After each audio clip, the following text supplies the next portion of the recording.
আল্লাহ রাব্বুল আলামিন কালামে ফাকের মধ্যে বলেন আর রহমান, রবের পরিচয় দে, রবের পরিচয় দিয়ে বলে রহমান। আল্লামাল কুরআন, রহমানটা কে?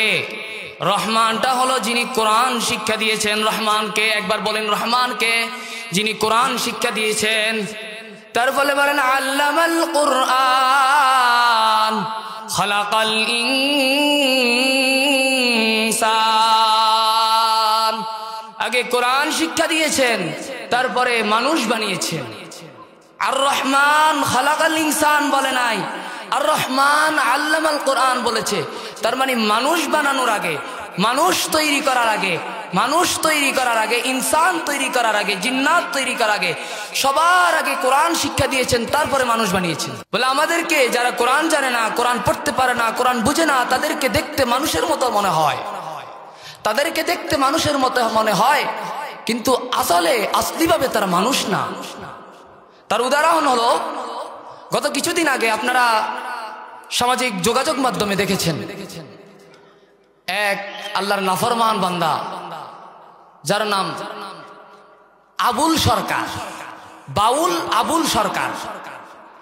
এই নাফরমান আল্লাহর বান্দা বলে আল্লাহ নাকি কোরআনে কারীমের মধ্যে বলছে কুল আউযু বিরাব্বিন নাস, কুল আউযু বিরাব্বিন নাস দিয়ে বলে কোরআনে নাকি আল্লাহ নাচতে বলছে। নাউজুবিল্লাহ বলবেন না? কোরআনে বলে আল্লাহ 6 বার নাচতে বলছে। কুল আউযু বিরাব্বিন নাস মালিকিন নাস ইলাহিন নাস মিন শারিল ওয়াসওয়াসিল খান্নাস আল্লাযী ইউওয়াসওয়িসু ফি সুদুরিন নাস। ফি সুদুরিন নাস মানে হলো কি আজব কথা! আল্লাহর কোরআনের অপব্যাখ্যা করে।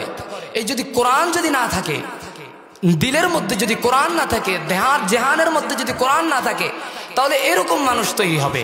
কিরকম? এই বাউল তাবুল আবুল সরকারের মতো। আমি তাকে বলি বাউল ফাউল আবুল সরকার। ও কোরআনের কারীমের নিয়ে অপব্যাখ্যা করে। এরকম হাজার হাজার মানুষ আছে যাদের মধ্যে কোরআন শিক্ষার অভাব আছে, যাদের মধ্যে কোরআন শিক্ষার অভাব। এই কোরআন শিক্ষার অভাব কাটানোর জন্য আমাদের সমাজের মধ্যে, আমাদের প্রত্যেকটা গ্রামের মধ্যে হাফিজ হুজুর রহমতুল্লাহ আলাইহি মৃত্যুর আগে বলে গিয়েছেন, আমি চাই বাংলাদেশের প্রত্যেকটা গ্রামে নুরানি মুক্তব চালু হোক। আলহামদুলিল্লাহ, বাংলাদেশের এমন কোনো গ্রাম নাই যেই গ্রামে নুরানি মাদ্রাসা নেই। আছে এরকম কোন গ্রাম আছে বাংলাদেশে? প্রত্যেকটা গ্রামে কমপক্ষে 1টা 2টা 3টা এমন এমন গ্রাম আছে, এক গ্রামে 10টা নুরানি মাদ্রাসা, এক গ্রামে 10টা।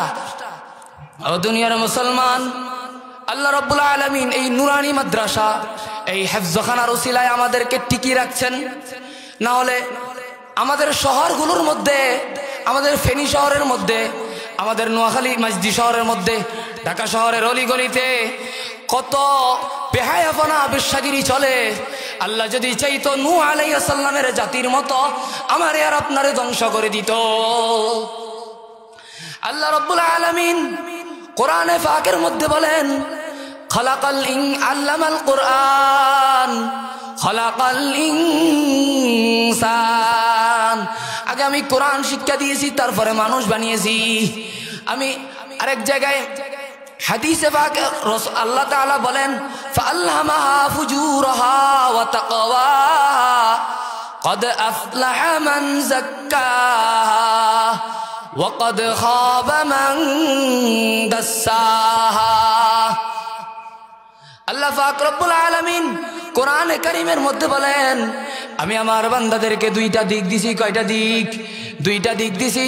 একটা ভালো দিক, একটা তাকওয়া অর্জনের দিক, আরেকটা হারাফিয়ত অর্জনের দিক। ফাআলহামাহা ফুজুরাহা ওয়া তাকওয়াহা, একটা ফুজুরাতের দিক দিছি আর একটা তাকওয়ার দিক দিছি। কেউ যদি আমার তাকওয়াটা বেছে নেয়, তাকওয়াটা যদি বেছে নেয়, তাহলে সে সফল কাম হয়ে গেছে। বলতে চাইছিলাম, আমরা নুরানি মাদ্রাসার মধ্যে সন্তান কেন দিব?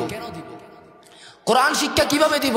আল্লাহ তো আগে কোরআন শিক্ষা দিয়েছেন, তারপরে মানুষ বানিয়েছেন। এখন আমাদের কোরআন শিক্ষা দিতে হবে না? কোরআন শিক্ষা আগে দিতে হবে, তারপরে মানুষ হব। তো কোরআন শিক্ষা না দিলে কি হয়? কোরআন শিক্ষা না দিলে হয় এই বললাম যে বাউল সরকার। একটা বাস্তব ঘটনা বলি, আমার মসজিদের পাশে এক আল্লাহর বান্দা সুদূর লাকসাম থেকে ফেনীতে আসতেছে কাজের জন্য। কিসের জন্য? কাজের জন্য। তার একটা ছেলে মাত্র। ওই আল্লাহর বান্দা এই একটা ছেলে পুরা বিটা বাড়ি বিক্রি করে তারপরে বিদেশ পাঠাইছে। বিদেশ পাঠানোর পরে আমি খানা খেয়ে আসার সময় দেখতেছি আল্লাহর বান্দা রেল লাইনের পাশে একবারে শুয়ে আছে। জিজ্ঞেস করলাম কি হয়েছে আপনার? বলতেছে আমি লাকসাম থেকে আসতেছি, আমার ছেলে আমার ঘরে জায়গায় দেয় নাই। তো জিজ্ঞেস করলাম, সর্বপ্রথম জিজ্ঞেস করলাম আপনার সন্তানকে আপনি কোরআন শিক্ষা দিয়েছেন? উনি বললেন না, আমার সন্তান শুরু থেকে স্কুলে পড়তেছে। স্কুলের শিক্ষাটা হলো কিরকম জানেন? আমি বিরোধিতা করতেছি না, স্কুলের শিক্ষাটাও থাক, তবে পাশাপাশি কোরআন শিক্ষা থাকতে হবে। স্কুলের শিক্ষাটা হলো সম্পূর্ণ ভুল, শুরুতেই ভুল শিখায়। হাট্টি মাটিম টিম তারা মাঠে পাড়ে ডিম, হাট্টি মাটি টিম তাদের মাথায় দুটো শিং, তারা মাঠে পাড়ে ডিম। কোন শিংওয়ালা পশু মাঠে ডিমতে পারতে পারে? কোন শিংওয়ালা পশু মাঠে ডিম পারতে পারে? এরকম কখনো সম্ভব না। তো দুনিয়ার মুসলমান, কোরআন শিক্ষা যদি আপনার সন্তানকে দিতে পারেন, জাহান্নামের আগুন, জাহান্নামের ভয়ানক আগুন দাউ দাউ করে আপনার কবরে আপনার মৃত্যুর পরে জ্বলবে। এই জাহান্নামের দাউ দাউ আগুন আপনার সন্তান যখন আপনার কবরের পাশ দিয়া সূরা ফাতিহা, সূরা ইখলাস, আল্লাহ রাব্বুল আলামিনের কালামে পাক তিলাওয়াত করবে, আল্লাহ রাব্বুল আলামিন আপনার সন্তানের কোরআনে পাকের ওসিলা করে আপনার দাউ দাউ আগুন বন্ধ করিয়া দিবে। কিয়ামতের ময়দানে যখন হাসরের মাঠ কায়েম হবে, কিয়ামতের সময় হযরত ইসরাফিল আলাইহিস সালাম সিংহায় ফুঁক দিবেন, জমিনটা তছনছ হয়ে যাবে, জমিনটা একবারে তছনছ হয়ে যাবে, জমিনটা কাঁপতে কাঁপতে নিচের দিকে নেমে যাবে, একবারে চ্যাপ্টা হয়ে যাবে। তখন এই চ্যাপ্টা জমিনটার মধ্যে কিয়ামতের হাসর কায়েম হবে। যখন ইসরাফিল আলাইহিস সালাম দ্বিতীয়বার সিংহায় ফুঁক দিবেন, তখন হাসরের মাঠ কায়েম হবে, সূর্য চলে আসবে মাথার। অনেক কিছু হাদিসের মধ্যে আসে অর্ধ হাত, সূর্য অর্ধ হাত কাছে চলে আসবে। কিছু হাদিসের মধ্যে আছে, কিছু হাদিসের মধ্যে আছে এক হাত কাছে আসবে। যখন যতই কাছে আসুক না কেন বান্দা, যতই কাছে আসুক না কেন, আপনার মাথার মগজগুলো টকবক টকবক করতে করতে ঝরে পড়বে। সূর্য যখন টকবক টকবক করবে, সূর্যের তাপমাত্রায় যখন আপনার মগজগুলো টকবক টকবক করবে, কিয়ামতের ময়দানে আপনি ছুটাছুটি করবেন, আপনি বলবেন নফসি নফসি নফসি ইয়া নফসি। কিন্তু মদিনাওয়ালা আপনার সন্তানকে যদি আপনি কোরআন শিক্ষা দেন, হাদিস শিক্ষা দেন, মদিনাওয়ালা যাই শিক্ষা দেন না কেন, মদিনাওয়ালার উম্মতগুলোর দিকে তাকাবে আর বলবে ইয়া উম্মতি উম্মতি উম্মতি।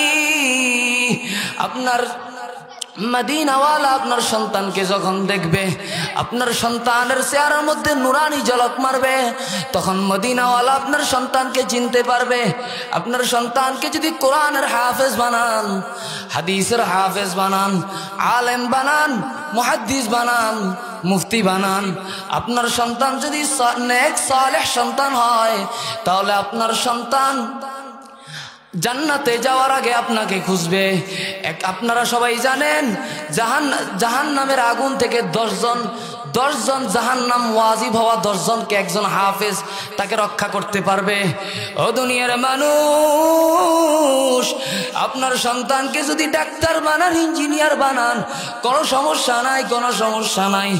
ঘরের মধ্যে একটা সন্তানরে হাফেজ বানান, একটা সন্তানের নুরানি ফরাইয়া আলেম বানান।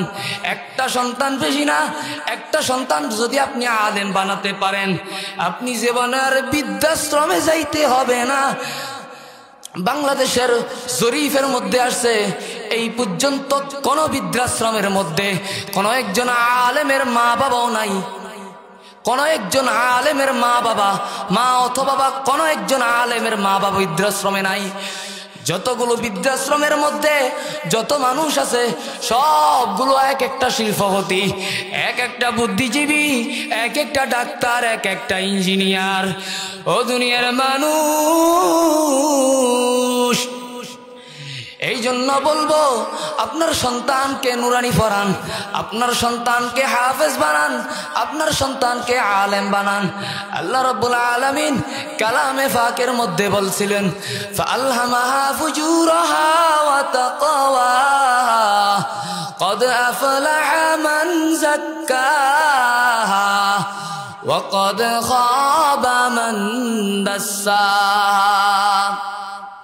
তোমার একটা সন্তান জন্মগ্রহণ করলো, তোমার সাথে তোমার কাছে দুইটা অপশন আছে, একটা খারাপ অপশন, একটা ভালো অপশন, একটা ফুজুরিয়াতের অপশন, একটা তাকওয়া অর্জনের অপশন।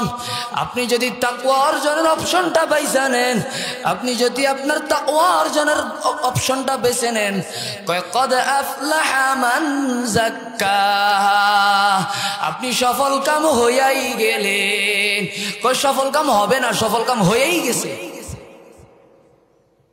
অন্য জায়গায় বলেন ক্বাদ আফলাহাল মুমিনুন,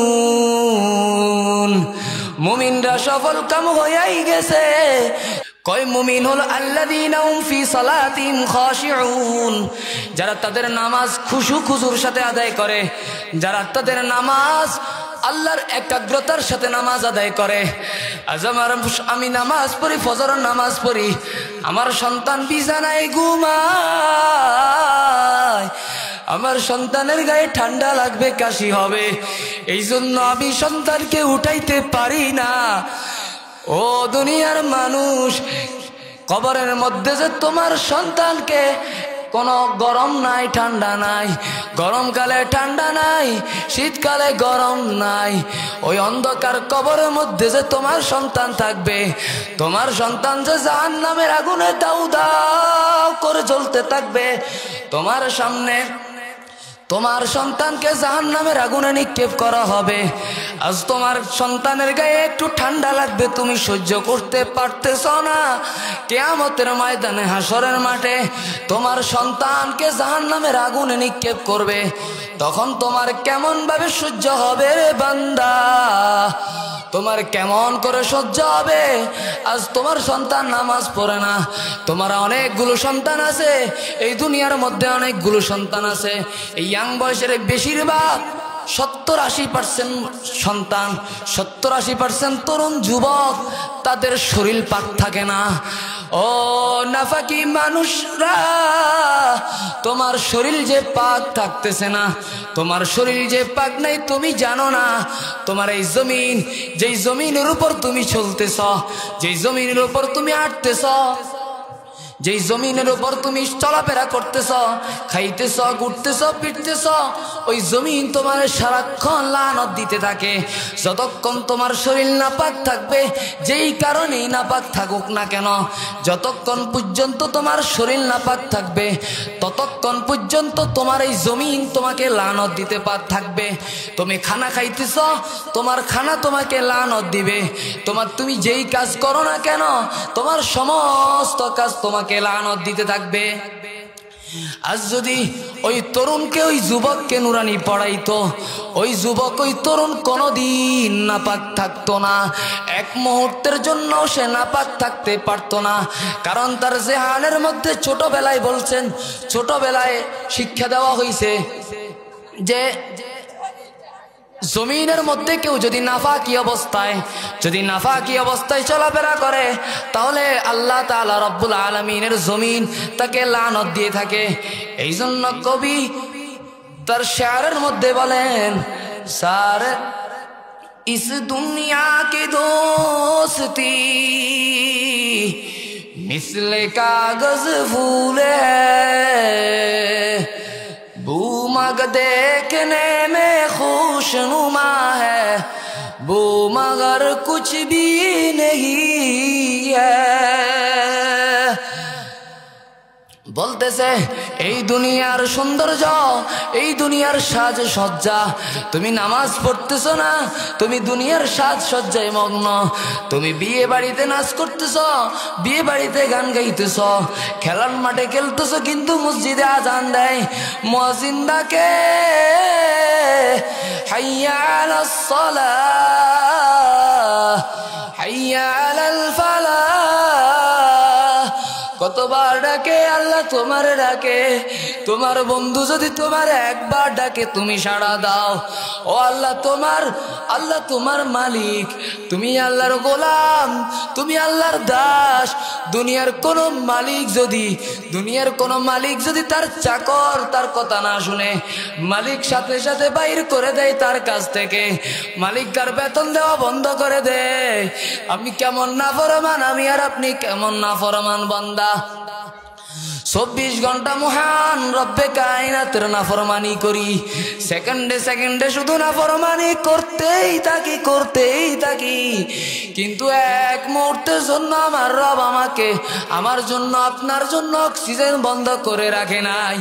একটা মিনিট যদি আমার রব আমার জন্য, আপনার রব আমার আর আপনার জন্য অক্সিজেনটারে বন্ধ করে রাখতো, কি হতো আমার আর আপনার, কি হতো? সাথে সাথে 1 মিনিট, সর্বোচ্চ 2 মিনিট টিকে থাকতাম, এরপরে কিন্তু একটু টিকে থাকতে পারতাম না। এই জন্য নামাজ পড়তে হবে আমাদেরকে। আল্লাহ রাব্বুল আলামিন হুকুম আহকাম পর্যন্ত, হুকুম আহকাম, সমস্ত হুকুম আহকাম মেনে চলতে হবে। মুহতারাম হাজিরিন, এশারের নামাজের সময় হয়ে গেছে, সংক্ষিপ্ত কথা বলছি। যত কিছু বলেছি, যা কিছু বলেছি, আল্লাহ রাব্বুল আলামিন আমাকে আপনাকে এই সমস্ত কথার উপর আমল করার তৌফিক দান করুন। আরেকটা কথা আমি বলতে চাই, কিছুক্ষণ আগে বললাম বাউল আবুল সরকার, এই লোকটা যদি মুসলমান হয়ে থাকে, যখন বলছে, উনি একটা কথা বলছিল, আল্লাহ রাব্বুল আলামিন বলছেন আমি সর্বপ্রথম সৃষ্টি করছি রাসূল আরবীকে, আরেক জায়গায় বলছেন আমি সর্বপ্রথম সৃষ্টি করছি রূহকে, আর আরেক জায়গায় বলছেন আমি সর্বপ্রথম সৃষ্টি করছি নূরকে। আপনারা বুঝে থাকলে বলুন, আমার নবীর মধ্যে 3টা জিনিস আছে? 3টা জিনিস নাই? নূর, রূহ, রাসূলি। রূহ, নূর, নবুয়ত, এই 3টা জিনিস আমার রাসূলের মধ্যে আছে। তো কথা কি 3টাই একটা? 3টা একটা না? তবে এই লোক বলতেছে আল্লাহ রাব্বুল আলামিন কথা এখানে একটা বলে নাই, 3টা বলছে। 3টা বলছে, ঠিক আছে, বাস্তবে তো কথা একটা। এই লোক বলতেছে আল্লাহর এটা মুখ না হুক, নাউজুবিল্লাহ বলবেন না? এই লোকটা মুরতাদ হয়ে গেছে। এই লোকটা যদি মুসলমান হয়ে থাকে তাহলে সে মুরতাদ, সে গান বাজনা করবে, সে বাউল শিল্পী, সে গান করবে, সে মুফাসসির না, সে কোরআনের ব্যাখ্যা করবে না, সে কোরআনের ব্যাখ্যা করার তার অধিকার নাই। অতএব অন্তর্বর্তীকালীন সরকারের প্রতি আমার উদারত আহ্বান জানাচ্ছি, এখানে মিডিয়া আছে, অবশ্যই অন্তর্বর্তীকালীন সরকারের কাছে যদি যায়, আমি বলবো এই বাউল আবুল সরকারকে শুধু গ্রেফতার করলে হবে না, এই বাউল শিল্পীকে একটা ধর্ম অবমাননা করার কারণে, একটা ধর্ম না, শুধু প্রত্যেকটা ধর্ম আল্লাহকে বিশ্বাস করে। কোন ধর্ম ঈশ্বর বলে, কোন ধর্ম ভগবান বলে, আর আমরা বলি মুসলমান। সবার রবকে, সবার মালিককে আল্লাহ। অতএব প্রত্যেকটা ধর্মের প্রতিপালককে, প্রত্যেকটা মানুষের প্রতিপালককে সে অপমান করেছে, সে মুরতাদ হয়ে গেছে। বলতে চেয়েছিলাম খতমে নবুয়ত, বাংলাদেশের মধ্যে একটা ইস্যু চলতেছে এখন, খতমে নবুয়ত। একদল কাদিয়ানি নামক একদল বলতেছে গোলাম আহমদ কাদিয়ানি নাকি নবী, বর্তমানে নবী গোলাম আহমদ কাদিয়ানি, এরকম করে বলতেছে। অথচ রাসূল আরবী বলছেন আনা খাতামুন নবিয়্যিন লা নাবিয়্যা বাদি, আমি শেষ নবী, আমার পরে আর কোনো নবী আসবে না। রাসূল বলেছেন, রাসূলের কথা কখনো মিথ্যা হতে পারে না। অতএব এই গোলাম আহমদ কাদিয়ানি আহমদিয়া মুসলিম জামাত এই নাম দিয়ে, মুসলমানের নাম দিয়ে তাদের দল চালাতে পারবে না, কারণ এরা সরাসরি তারা নবী স্বীকার করতেছে, এ গোলাম আহমদ কাদিয়ানী নবী স্বীকার করতেছে, অথচ নবী বলছে যে তারপরে আর কোনো নবী নাই। অতএব এই গোলাম আহমদ কাদিয়ানীকে সে যদি তার ধর্ম প্রচার করতে চায় তাহলে সে তার আলাদা একটা ধর্মের নাম দেখ, তবে মুসলমান নাম দিয়ে এই বাংলার জমিনে থাকতে পারবে না। এই বাংলার জমিনে থাকতে হলে তাকে এই মুসলমান নাম বাদ দিয়ে দিতে হবে, কারণ সে কাফের। অতএব বাংলাদেশের সংসদের মধ্যে এই কাদিয়ানীদেরকে অনতি বিলম্বে কাফের ঘোষণা করতে হবে। মুহতারাম হাজিরিন, এ পর্যন্ত নামাজের সময় হয়ে গেছে। যতটুকু আলোচনা করেছি আল্লাহ রাব্বুল আলামিন আমাকে আপনাকে সবাইকে বুঝার তৌফিক দান করুন এবং এই অনুযায়ী আমল করার তৌফিক দান করুন। ওয়া আখির দাওয়ানা আলহামদুলিল্লাহি রাব্বিল আলামিন।